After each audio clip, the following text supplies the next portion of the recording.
بسم اللہ الرحمن الرحیم۔ ناظرین اکرام، نبی کریم علیہ افضل الصلاۃ و اکمل التسلیم کا ارشاد گرامی، من شد فی النار، جو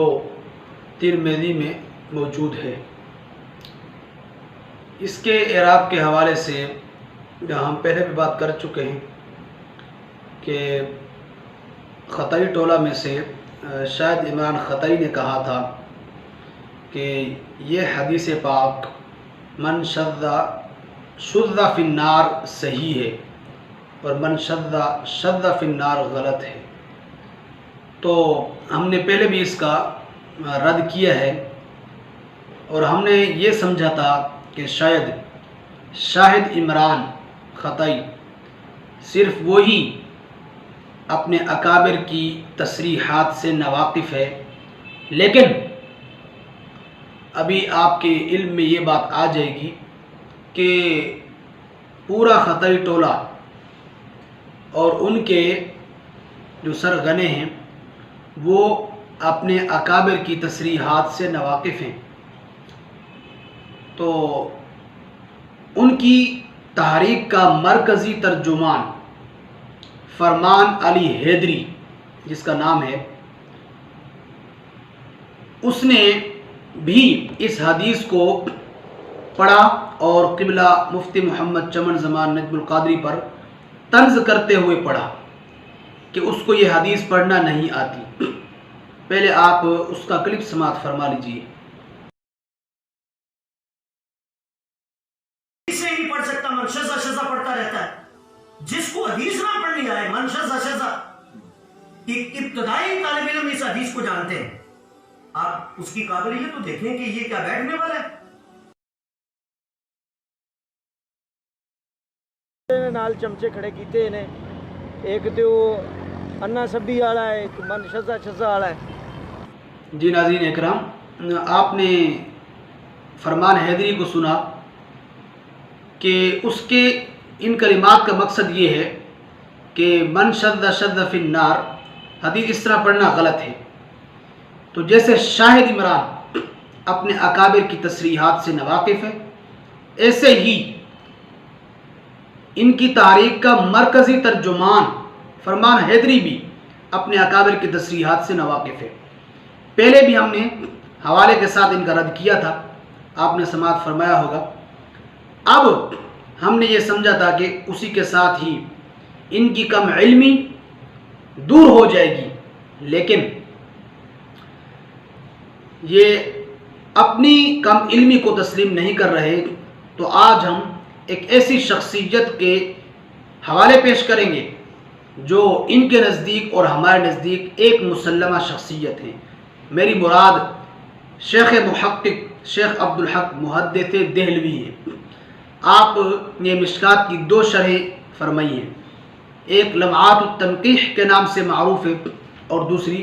اشعۃ اللمعات کے نام سے معروف ہے۔ تو آپ نے خود اس حدیث کے اعراب کو بیان فرمایا ہے۔ اگر ہمارے اکابر یہ اعراب بیان نہ کرتے تو یقیناً ایسے کم علم لوگ عوام کو راہ راست سے ہٹا دیتے، عوام کو گمراہ کر دیتے، لیکن ہم اپنے اکابر کی فراست کو سلام پیش کرتے ہیں جنہوں نے ایسے کم علم لوگوں سے عوام کو بچانے کے لیے تصریحات فرمائی ہیں۔ چنانچہ شیخ عبدالحق محدث دہلوی لمعات التنقیح کے اندر آپ نے ان کلمات من شذ فی النار اس کے اعراب کو ان الفاظ میں بیان فرمایا۔ میں اعراب پڑھتا ہوں تاکہ ناظرین پر بھی واضح ہو جائے اور خطائی ٹولہ پر بھی واضح ہو جائے کہ ہمارے اکابر تصریحات فرما چکے ہیں کہ یہ حدیث کیسے پڑھی جائے گی۔ چنانچہ شیخ عبدالحق محدث دہلوی آپ نے ارشاد فرمایا کہ شذ فی الشرط مصحح بصیغۃ المعلوم، کہ جو پہلا شذ ہے جو شرط بن رہا ہے یہاں پر صحیح یہ ہے کہ یہ صیغہ معلوم کے ساتھ ہے۔ البتہ وفی الجزاء بہا وبالمجہول، جو دوسرا ہے شذا، یہ معلوم کے ساتھ بھی ہے اور مجہول کے ساتھ بھی پڑھا جاتا ہے، یعنی دونوں طرح پڑھ سکتے ہیں، لیکن ان کی نظر میں ایسی بڑی شخصیات کی بھی تصریح نہیں ہے۔ اگر شیخ محقق کی اس کتاب کو کھول کے پڑھا ہوتا تو کبھی اس حدیث کے اس اعراب کو غلط نہ کہتے،